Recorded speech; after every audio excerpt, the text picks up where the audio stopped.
Where were you born? Brooklyn, baby. Brooklyn, New York. And where were you raised? Back and forth, Brooklyn and Lower East Side, baby. And where do you reside these days? Right now, I'm in LA, I'm in Atlanta, I'm in Miami, New York, I'm everywhere. Okay, now let's speak on LA. What was the reason for the move to LA for you? You know that American dream that become rich and famous, successful. I went out there on a one-way ticket and never went back home. Do you remember what age this was in your life back then? It was about 3 years ago. And for time reference, it's January 2022 now. Now, was this a blind move, or had you visited LA prior to making that decision with the one-way ticket? I've been to LA twice, but it wasn't like enough. It definitely still was a blind move for sure. Super blind. And Stevie Wonder blind. And when you did that one-way ticket, was the intention of staying in LA permanently? It was a question mark. It was like, see what happens. It was like, I was turning up, was piping up in New York, and they was like, yo, you gotta come to LA. When I got out there, life changed. In what way? Just like meeting the right people. I went out there, I got verified on Instagram, and I met some really big executives. You know what I'm saying? I met my manager, you feel me? My wife, like everything, you know what I'm saying? And, I met an investor in LA, and first week he spent $100,000 on me. Not first week in LA, but the first week that I met him. And that just started getting the ball really rolling. So yeah, it was lit. Now, when you get this one-way ticket to LA, did you have a residence in New York at the time, or were you just like couch to couching it at that time? Did you have? I was staying with someone. I still with someone, but literally 2 weeks in me in LA, she sent me a picture of all my clothes and garbage bags on the sidewalk saying, I know you're gonna do your thing, and you know what I'm saying. And she was cold, man. Cold world, man. Cold. So technically speaking, you were in a relationship with this person. This was your girlfriend at the time? We wasn't even together. We were smashing. But I just happened to be staying with her, but we didn't make it like official. So when you're in LA, you literally start all over in a sense with clothes and necessities? You don't go and retrieve those items? I've never got those items back. She done threw away over $10,000 worth of stuff. I was in LA with the clothes I went there with, which was only a week's worth of clothes. And how much money did you have at the time in your pocket or in your bank account or wherever you had money at? How much did you have to your name at that moment? At that very moment, it wasn't enough. I had all those clothes, but it wasn't enough. It was very hard. Actually, you know what? She actually was sending me money. My first couple of weeks in LA, she was actually sending me money. I actually had certain friends and family sending me money because the person that I went to go link up with in LA, which was one of my homies, he wound up telling me I couldn't even stay there because his wife wasn't really feeling my energy. And so at that very moment, I was couch hopping in LA because the minute I started realizing how close I could get with certain individuals, I knew for the sake of my career, it would have been more beneficial for me to be out there. So I made it my business to stay out that way. Man, I was in Airbnbs. It was like 50 people, 50 beds. It was like a shelter. It was crazy. Like $20 a night, but it was horrible. I went through some shit out there, I ain't gonna lie. But it was, you know what I'm saying? It was worth it. Technically speaking, is it safe to say when you first get to LA and you're hopping and this, that, and the third, is that a description of homelessness? Yes. Or is it homeless or nomad? Something like that? Is nomad a thing? What's that mean? I think, yeah. I was homeless. Okay. How long do you think that lasted for, of being homeless before you get some sort of consistent residency at some point? It took me goddamn almost 6 months. What do you think? And you Maybe kind of 5 months.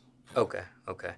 You kind of gave us a hint on maybe one of the worst conditions that you faced was like 50 people in an Airbnb. And were you exaggerating or was it literally 50 people in an Airbnb? It might have been like 30, but it felt like it was a lot of folks. It was too much for me. What do you think the bottom point of that homelessness was for you during that first 5 months? What was the worst day or the worst time you faced in that span there? If that wasn't it. And if that was it, then that answers the question. But Damn, that's a good question. I think it was two things that happened. One thing, I actually wound up smacking somebody off of his bed, and I believe it's because he touched my belongings, and he had a certain attitude about like moving my belongings, and I was actually leaving out that night anyway. So right before I left, I smacked the Lord Jesus into him, and it was hilarious. Second time. This was another spot. This is the first time I actually went to a place like this. And my homie was like, yo, you gonna go to a good neighborhood, it's gonna be perfect, blah, blah, blah, blah, blah. He ain't my homie no more. Fuck him. But he Ubered me to the place. He booked it. Him and his wife kept saying, don't worry, They put me in the worst goddamn neighborhood in California. I mean, I think I was by Jordan Downs. It was like, famously a very dangerous neighborhood. I think it's a Crip neighborhood. So I had on red, and it was bad. And I got there, and the minute I got inside, they were like, once somebody was like, yo, you know, if you go to the store, you got to be careful because you can't really wear red. You know what I'm saying? I'm like, damn. So, long story short, I was there for no longer than 2 hours. I got there. I started, I sent him a message like, yo, how the hell you going to bring me here? You already know the vibes. And then I hit up one of my peoples that I met out there, and they picked me up, and I stood with him for like the week. And I had to figure shit out from there. now, how'd you get out of this 5-month span of homelessness? How'd you do it?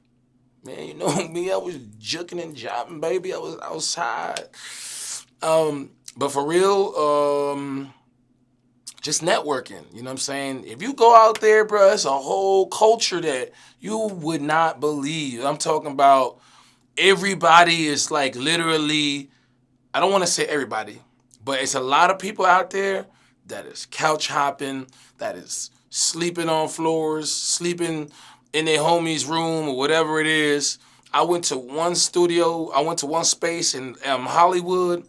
It was like 7 motherfuckers staying there, and it was a 1-bedroom apartment. And I was like, God damn, this is how y'all living? Yeah, shit. I ain't gonna lie, I kind of lost track. What was the question again? Well, my question was, how'd you get out of that 5-month span of homelessness? All right. So how I got out of it,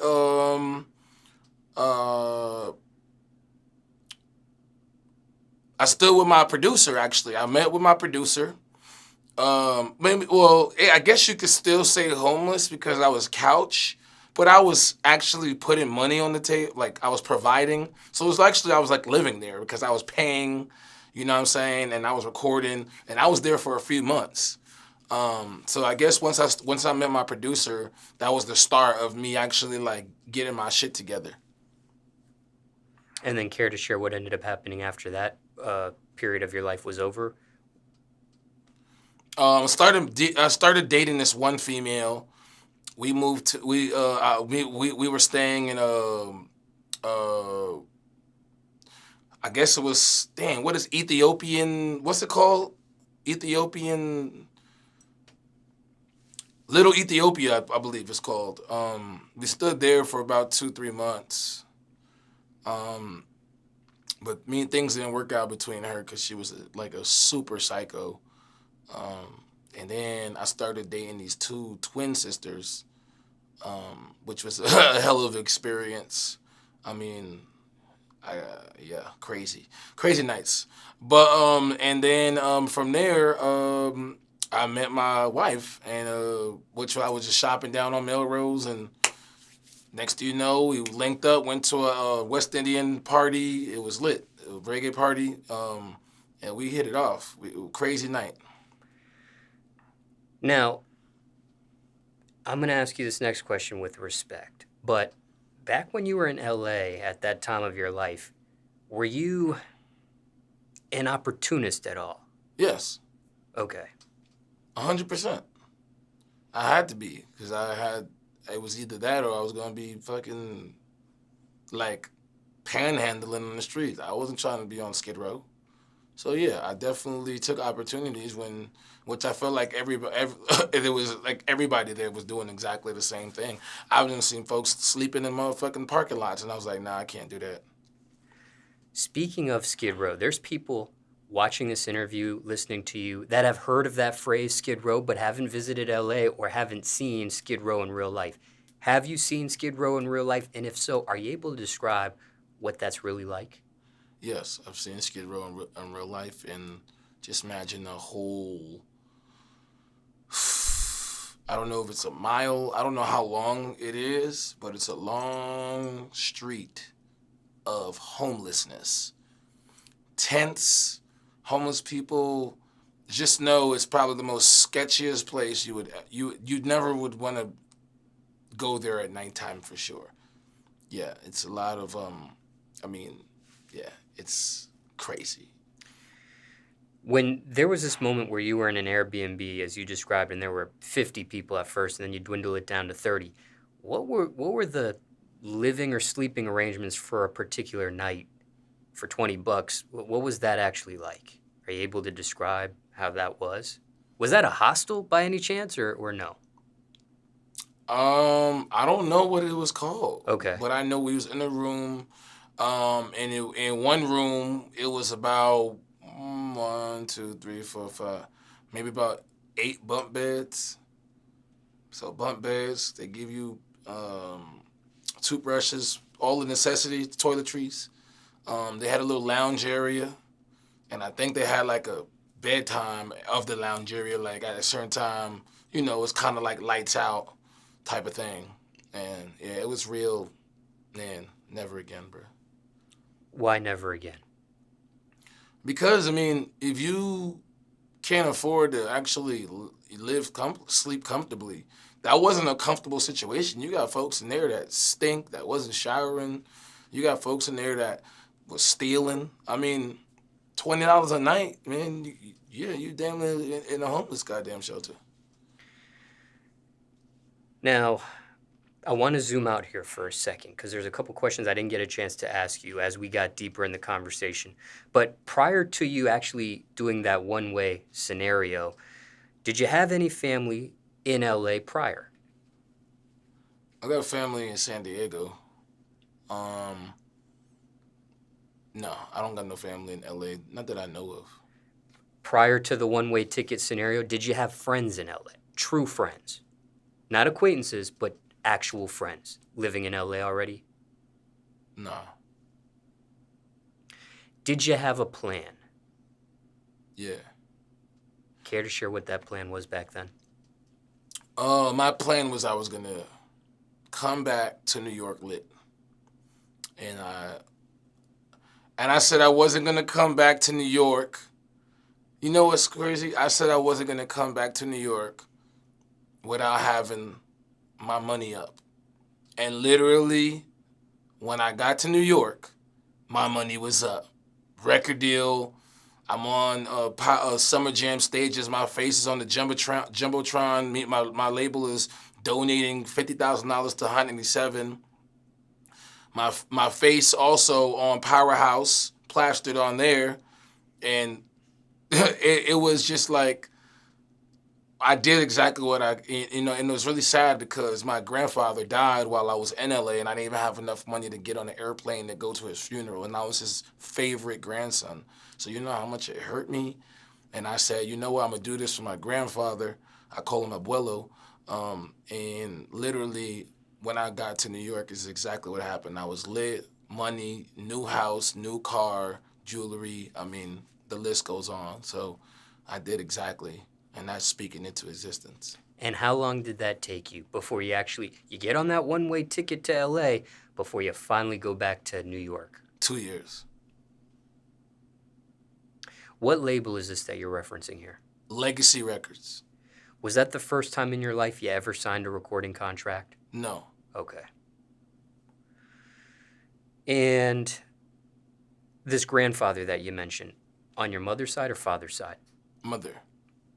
And how did he pass, if you don't mind me asking? You know what? I think it was just old age.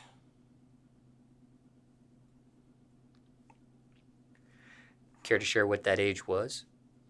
It's about like 85. Now, when it comes to being homeless, you were, as described, for about 5 months in your life in LA, those first 5 months. Had you ever encountered any longer period of homelessness in your life outside of that 5-month experience there? Nah. Okay. When it comes to being homeless, let's talk generally speaking here. Do you have anything you would say to someone watching this right now that's homeless themselves? Now, everybody's experience and level of homelessness can be different. But is there anything, generally speaking, you could say to somebody watching this right now that is homeless and they're trying to get out of being homeless?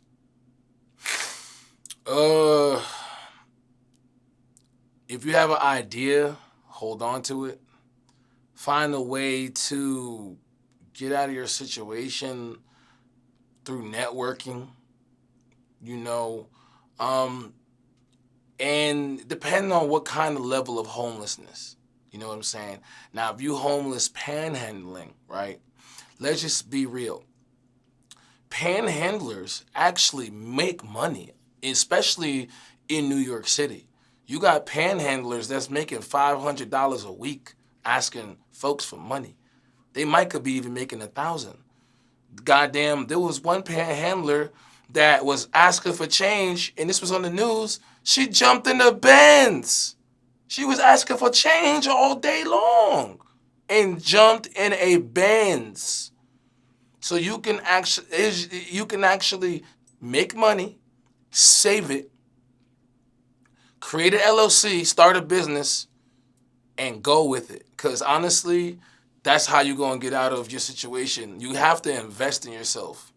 That goes for anybody. You got to invest in yourself. If you're blowing it on drugs and alcohol, which a lot of homeless people do, you're going to stay homeless.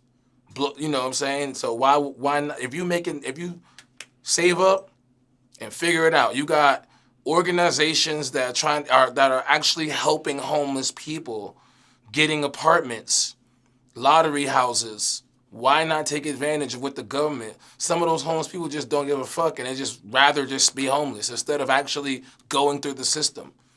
Come on, guys, wake up. That's what I'm gonna say. Wake the hell up. Get off the bullshit. Stop being lazy and get this money, because there's free money out there. And if you panhandling this free money, and there's free money the government getting, take that, flip it, get up out of there. That's what I could say. And just for the record, you never ever panhandled in your life? I asked for money before too. Yeah, hell yeah, I asked for money before. I actually had a period where I asked for money. It was like, it wasn't long, but I asked for money like for a couple weeks. Are you able to describe that? Man, I was in the New York City train stations, going through it for some time. Just asking for 50 cents, asking for $1. Went on the beach. I slept on the beach, Coney Island Beach before. Slept on the beach for like 2 days. Slept on the train station. Like, this is different periods of times of like homelessness, but it was very short. You know what I'm saying? But yeah, I think I had ran away from home. Was going through it with my mom. I was young, and I just was like 16, and I was like, I needed some money, so I started just asking folks, So yeah. What about, go ahead. No, that's it. Okay. What about the New York description there? What age were you at that time? Yeah, I was still young. I believe I was still young.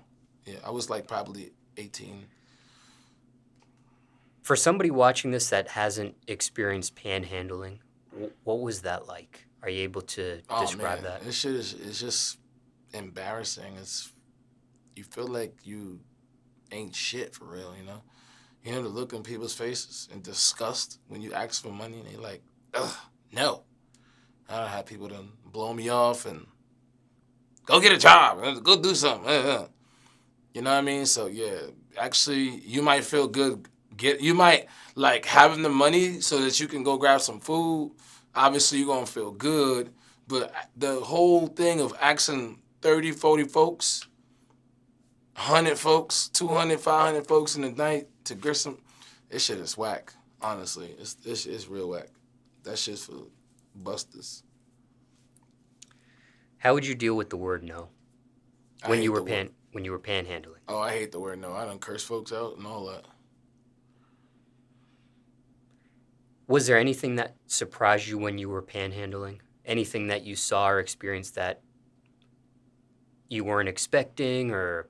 Actually, you know what? I noticed how good people were because, believe it or not, I got turned down a lot, but I got people that was giving me money too. So it was like, oh, like, people do care. You know what I'm saying? It's not just like, it's just really about how you carry yourself. You know what I'm saying? Like, I came real respectful, you know what I mean? Like, I had my whole little get up of like how to ask for money. So I was kind of smooth with it, you know what I'm saying? I kind of, I might be like, yo, damn, I don't got enough money on my MetroCard. You mind if I get $1 or something so I could get up? So I got to go somewhere.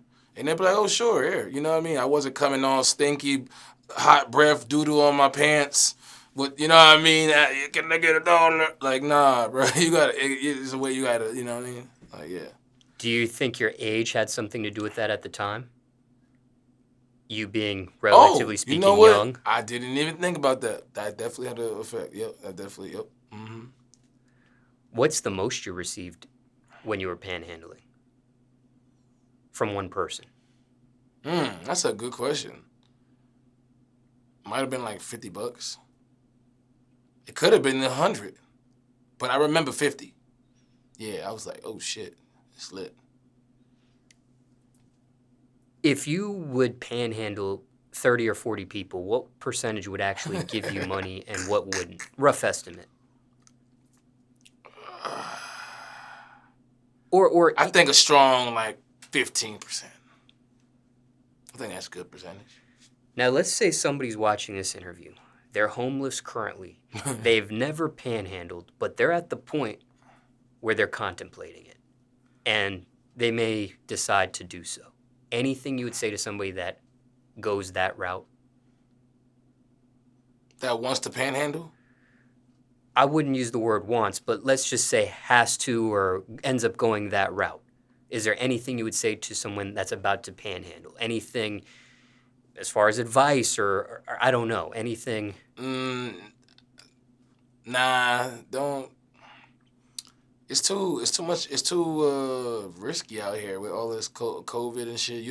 A lot of that facial contact, grabbing change. So it's too risky. I wouldn't even suggest that, because you'll be actually risking your life. You know what I'm saying? It wasn't the same as it was before when I was doing that. You know what I'm saying? So yeah, you're gonna have to go find a job or go sell some dick or pussy or something. Goddamn.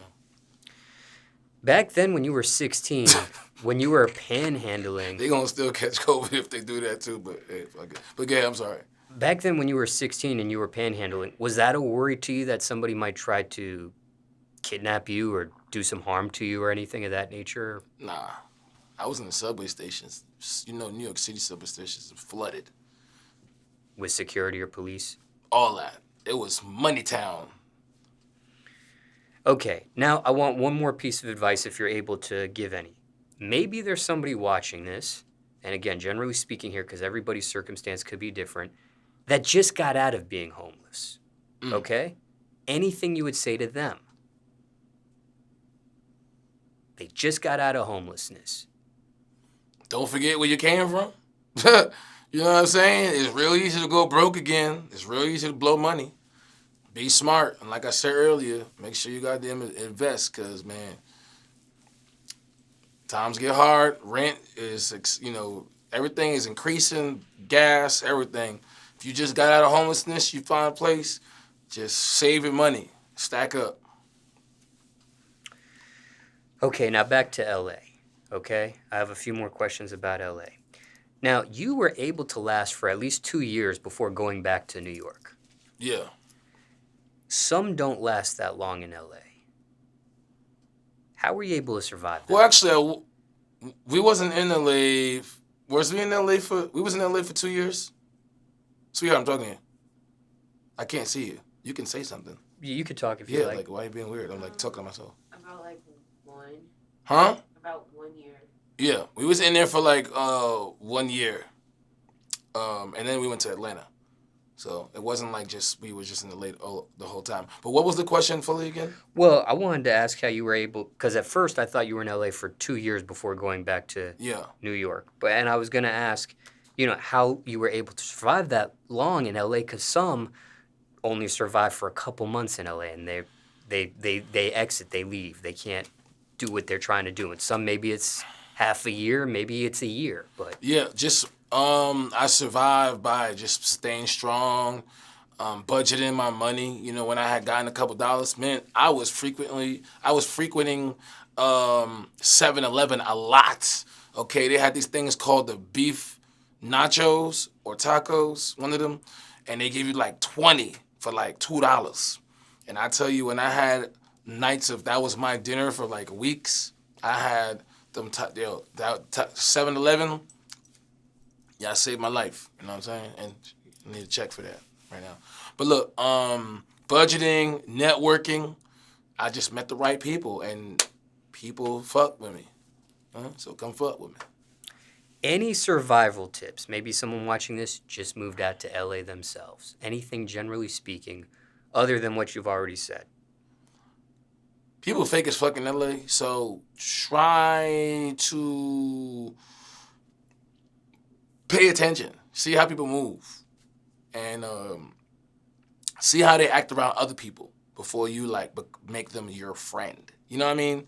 People be so quick to be, friends with somebody in LA, and it's like, then they get mad when they get scammed or robbed, the whole house is gone, and all this extra stuff, and it's like, you probably should have paid a little bit more attention to who you were surrounding yourself with, and if this person is surrounding themselves with that person, and that person is doing that something, then you gotta check on that person, what you doing? You know what I mean? So, but yeah, it's super fucking fake as hell. I remember I went to a studio session, and I was on a studio session with this dude the whole time. I went for my boy, and he was there working with a dope artist. He followed me on Instagram in front of my face. I walked down the stairs, got outside, and he unfollowed me. And I was like, this is some weird ass shit. And I got so mad, and I was like, yo, what kind of weird ass shit you on? But yeah, one thing about LA, they just fake, and they super chill. They think everything is aggressive, especially from a New Yorker. They're like, why are you so aggressive? And I was like, I don't know. Why are you so chill? Goddamn. Any other survival tips, generally speaking? Well, right now it's balls to the wall. It's loose out there, so definitely try not to flash. You know what I'm saying? People getting robbed in broad daylight. So try to mind your business and keep distance and look both ways when you're crossing the street. Now, for transparency, have you ever been robbed in LA? No, but it was attempt robbery on me, and I got up out of there. I was hopping fences, hiding under cars. Yeah, I went crazy. I peeped it from a mile away. Was that a daytime scenario or nighttime scenario? Daytime. Mm-hmm. I was right in the hills, and I looked down, and I seen this, and I was lit as hell. But I know something was happening because I'm gonna tell you why I knew. Because you have a whole driveway going into the house, right? So, but I'm up on a hill. the person had a hoodie on, and instead of going up the driveway, he started walking through the grass. Now, nobody in their right mind will walk up this grass hill when you have the driveway. Why are you walking up a steep grass hill?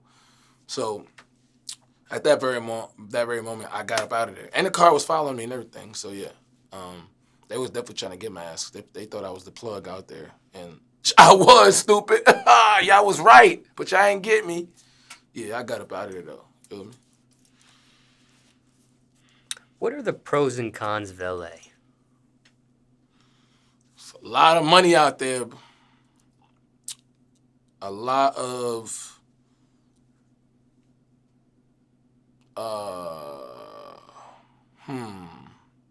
a lot of opportunities, but it comes with something out there, a lot, you know what I'm saying? It comes with something. You got people that are very opportunistic, so they want something from you, you feel me? You never know what it is, especially in LA. They might be trying to fuck you, they might be trying to, figure, get to your, close to your contacts, they might want to, you got to definitely watch your back out there for sure. You know what I'm saying? And you could get really sucked in dry out there. Like, I'm talking about, like, it's like a rabbit hole.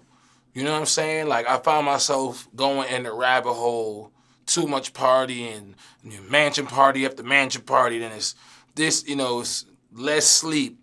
You really you could start really fucking up your health. So you got to really be careful. Out there in LA, because everybody want to party, everybody want to drink, everybody want to do drugs, and you know what I'm saying, it gets really crazy out there, so. And I know a few people within that year of me living out there. I knew about 20 people that dropped dead off of doing drugs and shit. So I was like, damn, yeah, you got to be careful out there. Doing authentic drugs or fake drugs? Authentic, but they was like mixing drugs. It's like they like. Getting lit to them is doing a Xanax with a Percocet, with some cocaine, with some Adderall, and some alcohol. How the fuck do you survive that? Your heart can't take all that shit. For real. Now, any other pros and cons of LA? Maybe somebody watching this thinking about moving out there. The weather, shopping. Like, obviously, they got some of the best stores. So this is my real thing. The people that are from LA, they're really good people. You got the people that haven't been out in LA for a long time that's repping LA. It's a lot of those people. Like, it wasn't too many people that I met out there that was from LA. It was like everybody was from somewhere else, but they had this LA culture about them. But the people out there are really good people. I actually met my boy Wax, who's from LA, and he's my best friend, and he's that's my dog, and he from LA. Yeah, I mean that's really it. I really can't think of anything else. Now I want to zero in on something you said, and that's the party scene in LA. You kind of described it a little bit. Is there any other description of the party scene in LA other than what you've given us in this interview thus far? I mean, any other description is sex, drugs, and rock and roll, baby. That's what it is. I'm telling you. You in that bathroom line. You want to know why that line is long, and then the door opens up and you see 6 people in there wiping their noses on that cocaine. Telling you, man, that shit go crazy. Shit crazy, man. Party scene is different. You really saw that? Or is that an exaggeration? Oh, no, I really seen that. I mean, I've seen worse. I've seen the person, you know what I'm saying? I've seen a lot of shit, you know what I mean? Like, it's some crazy shit. It's shit I can't even talk about, but I've seen some shit out there that you like, yo. But the party scene out there is ridiculous.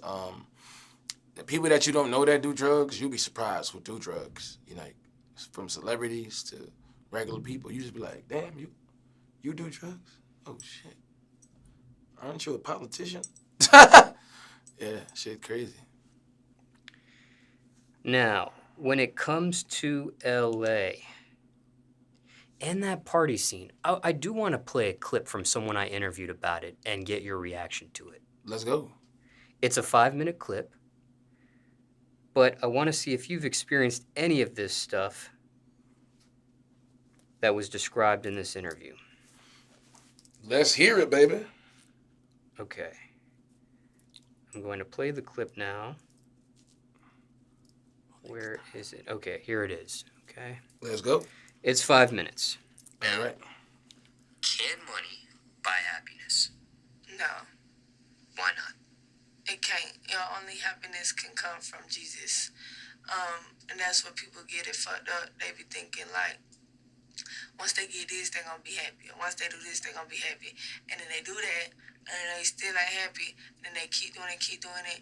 And I be telling people, I think that's why all these famous people get so fucked up when they move to Hollywood, because it's like, okay, they got everything. They famous now. They got money. They living in LA, and they thinking, you know what I'm saying, they gonna be happy, and then they still ain't happy, and then they start doing drugs and stuff, because it's like they so fucked up, they trying to figure out why they ain't happy, but really you just gotta find God, find Jesus.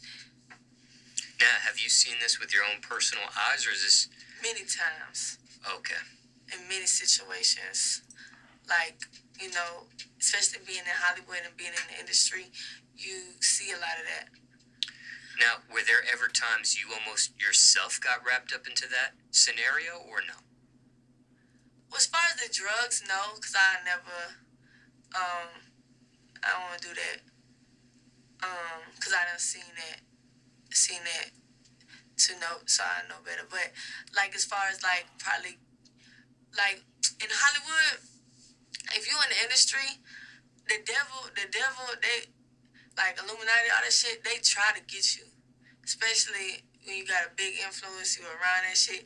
They'll try to get anybody, but you just gotta be smart and have discernment and have God's favor over you. Because if you don't got that and you in Cali, you gonna get sucked in, for sure. What are some of the ways they do try to get to a person of that magnitude? Let me tell you. What they do is, they invite you to these parties, these house parties, and then they be like, oh, Whoop the Whoop gonna be there, like your favorite rapper, the big ass person, and Whoop the Whoop gonna be there. Oh, before you get in, you gotta give us your phones and all this shit, and then they might do some gay shit to somebody, and then try to like and record it and tell them, oh, if you expose us, we gonna post it everywhere.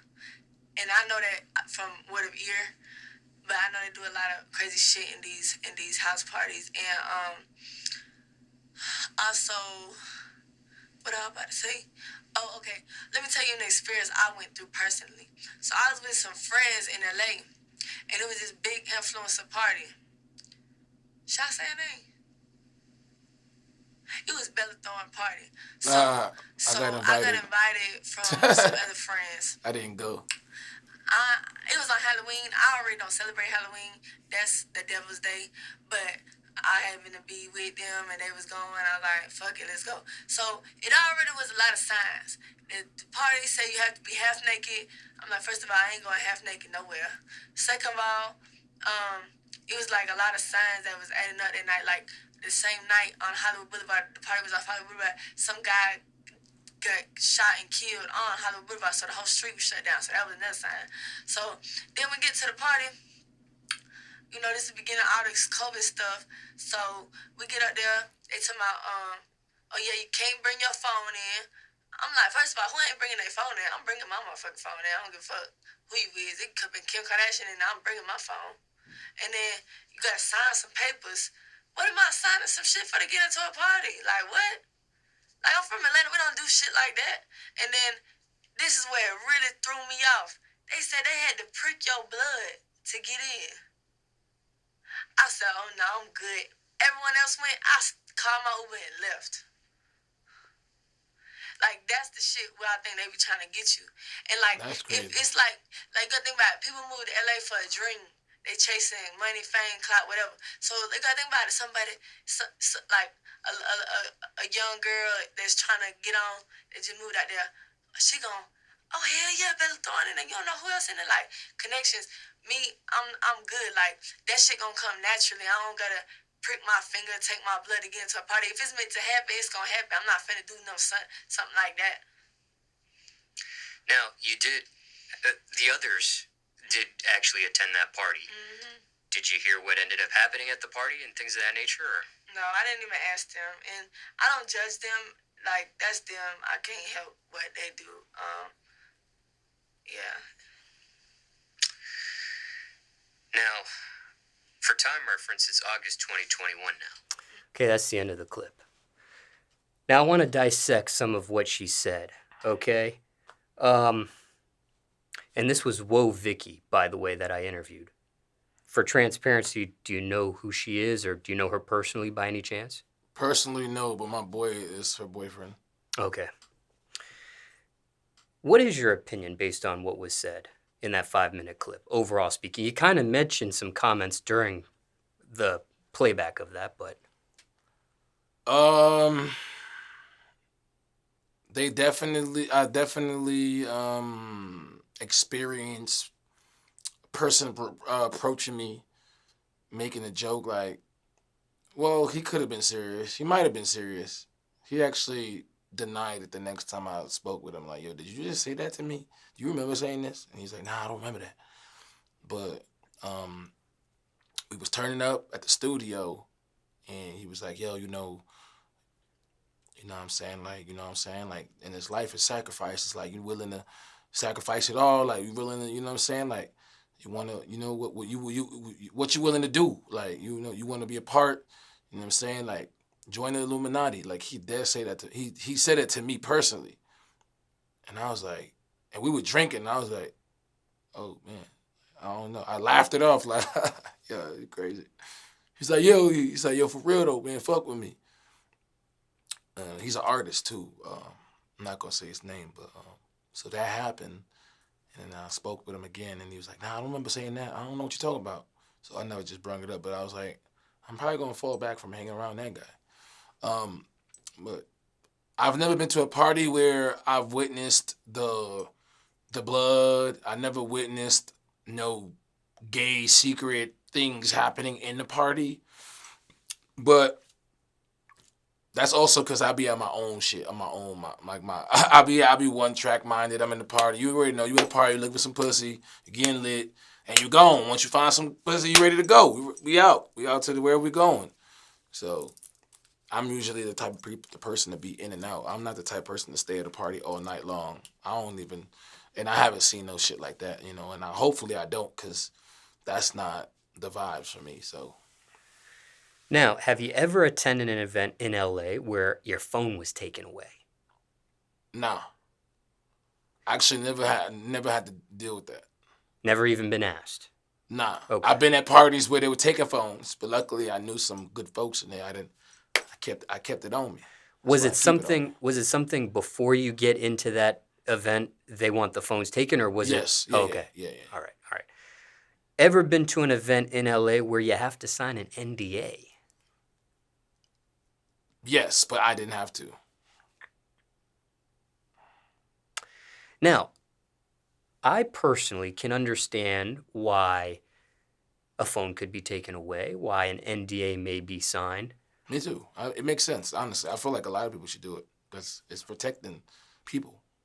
But what about the pricking of the finger? Do you have any idea why a finger would need to be pricked at an event?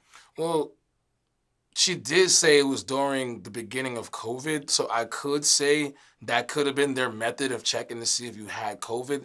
That's the only logical explanation I have right now for that, and that's all I can give you. She also said this was a Halloween party, so I don't know if it was for a party favor or I don't know. It's definitely strange.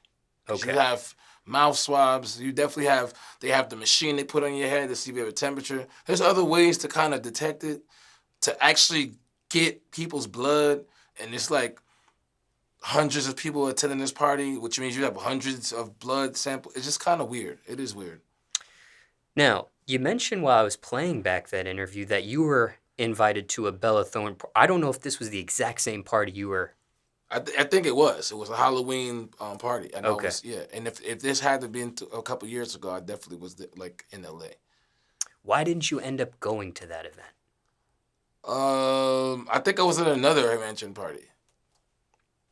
For transparency, do you know Bella Thorne personally? Personally, no. Have I partied with her? Yes. Like it's actually at her table a couple weeks ago. It was Bella Thorne. It was Dwight Howard, YG, and then I went to Drake's after party. Even though this may be a weird protocol for that event, when you were in her presence, did you find anything quote unquote weird about her? No, she seemed like cool people. She was bubbly. She was, we was lit. No, she seemed fine.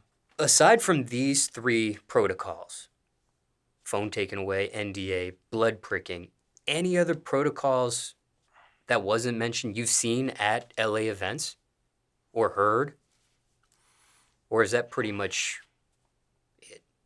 Yeah, that's the basis of it, besides getting searched. Now, before I end this conversation, I do want to ask you a few more questions about that conversation I had with Wo Vicky. Dissecting what she said a little bit further, does blackmail exist? Does who? Does blackmail exist? She gave an example where there may be something gay going on, it's recorded, and someone says, hey, if you say something, we'll put this out. Does that sort of thing exist? Yeah. It's all types of blackmail, 100%. Yeah. They do it with men, they do it with women. You know what I'm saying? You want to get on the magazine cover. You want to be in a magazine. You want to be on this billboard, or you want to be in this movie. Yeah, it happens. People get offered every single day. And it's not just LA. It's in Atlanta, it's in New York, it's Miami. People are offering. And you got people that's broke and desperate. And if they feel like this is going to take them to the top of the world, some people do it.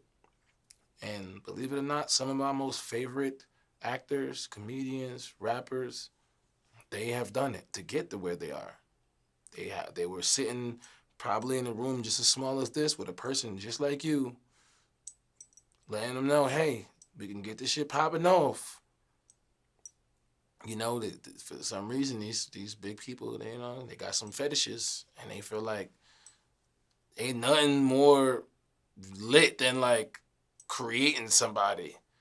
But let me have you. Let me be your master, and then I'll let you to the world. You know what I mean? I don't know. I guess it's a thing. So yeah, shit crazy. You know this from firsthand account. This is not like through the grapevine. This is not like word of ear type of thing. Yeah, I've seen it happen to many people. Has an offer like this happened to you personally? I think somebody reached out to me when I was trying to be an actor and a model.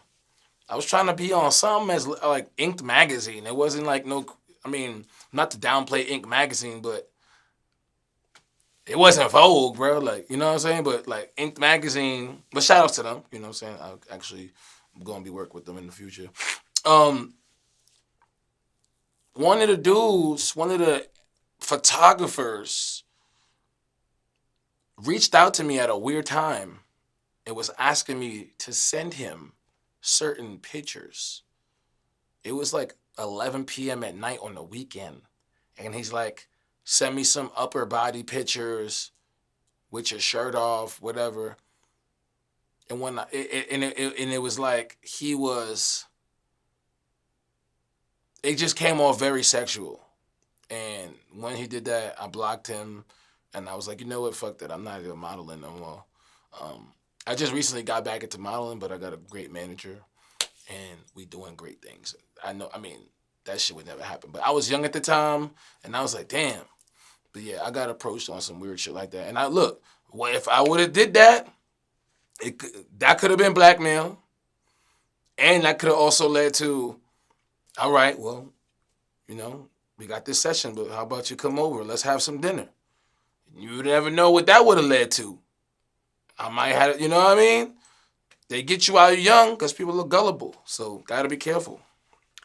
The manager you're referencing now for your modeling, and I don't know if they're just specifically focused on your modeling or they do other management for you. Care to share who that is? Oh, it's Merlon. Oh, okay. Merlon, yeah. And it's she manages my whole career. And that's actually your wife. Yes. And she's in this room. Yes, and she's also an amazing publicist. She's also worked with Kim Kardashian, Cindy Crawford, Jackie Chan. She interviewed Saweetie. She interviewed Roddy Ricch, Swiss Beats, Timberland for the Verses, Little John, Sean Garrett. The list goes on, but she's like really a GOAT. And she was featured on Forbes 2020 for one of the women to watch. So yeah, she's a beast.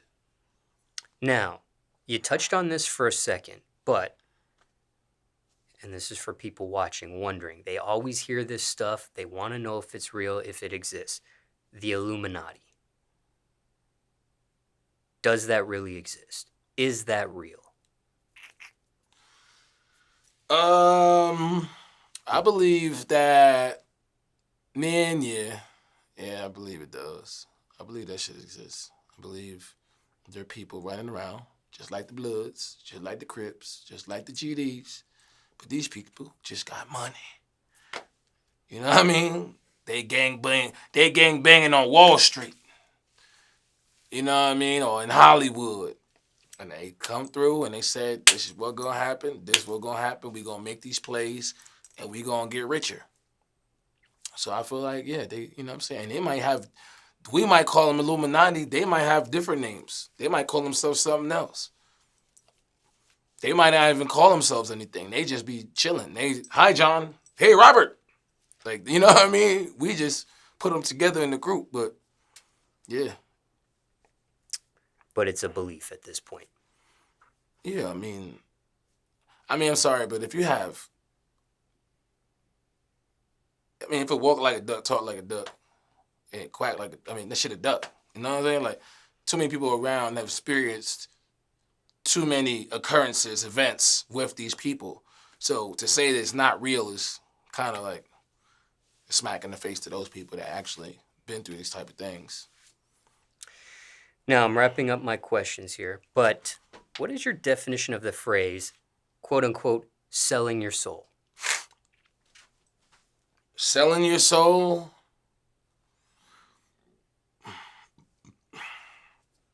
I feel like there's different ways.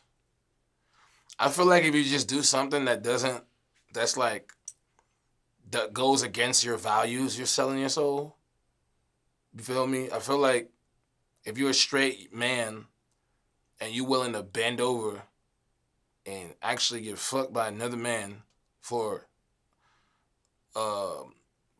promises, money, fame, I feel like that's selling your soul. I feel like, obviously, if you're going to sacrifice somebody and kill somebody, that's definitely on some, you know what I mean? If you getting baptized into some blood, I think you're really deep with it. And if you're actually praying to the man himself, you know what I mean? That's really, you're in there, okay? You're in there, buddy. There are different ways, as you mentioned. Whichever way, have you ever sold your soul? Nah, man. I feel like I don't got no soul, man. Like, I was on the streets, man, homeless and shit. Like, I feel like I sold my soul to the streets. I was selling cocaine. I've been in jail for over 5 years. Altogether, gangbanging and doing the most crazy shit, robbing, stealing. I feel like, you know what I'm saying? Like that. But it's not like, it's no way for me. Like, I still pray. So I can't say, I could say like, my soul is not gone. You feel me? I just have a numb heart. You know what I mean? I'm numb because I've been through a lot of shit. You feel me? But yeah, I ain't never put my name on it. You know what I'm saying? With no blood or, nah, I never did.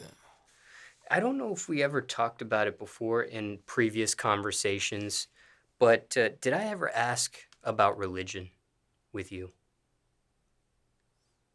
Nah. Okay. Do you follow religion at all? You mentioned the word pray. Yes. I follow religion. I mean, I'm a Christian, Baptist, Catholic. You know, my grandmother was a Catholic. My mom was Christian, Baptist. I was in church for a lot of my life, but I don't. People don't need church to pray to God. You don't need to be sitting next to somebody to pray to God. I was having this discussion with my wife actually, I think yesterday, the other day, or maybe today. Yeah, for me, because church to me is a business. You think they passing around that offering?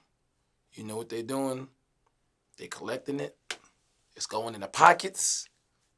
It's keeping the church lights on and stuff. But man, I see pastors with Maybachs and jets. It's a business. Why I need to sit here and pay you for you to preach the word of God?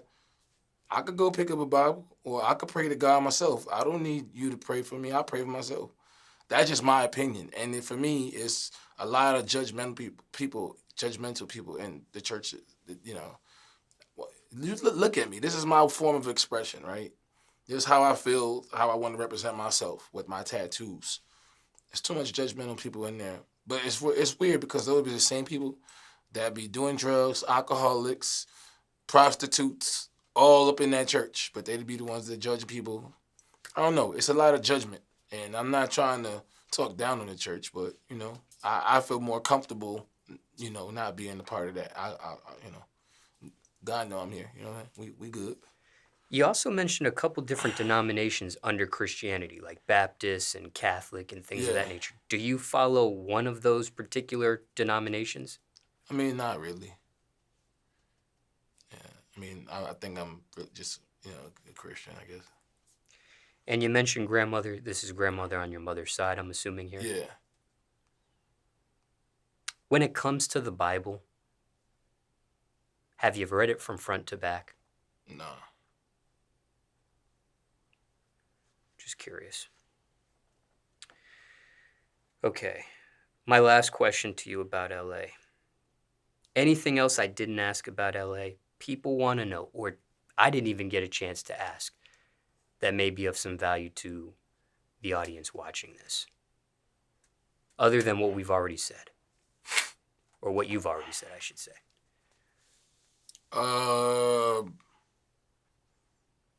Nah. Yeah, that summed it up with LA. Really good times, memorable moments, and hey, LA is like my second home. I'm out there a lot. So shout out to my LA homies. We outside, baby. I did want to clarify one thing, though.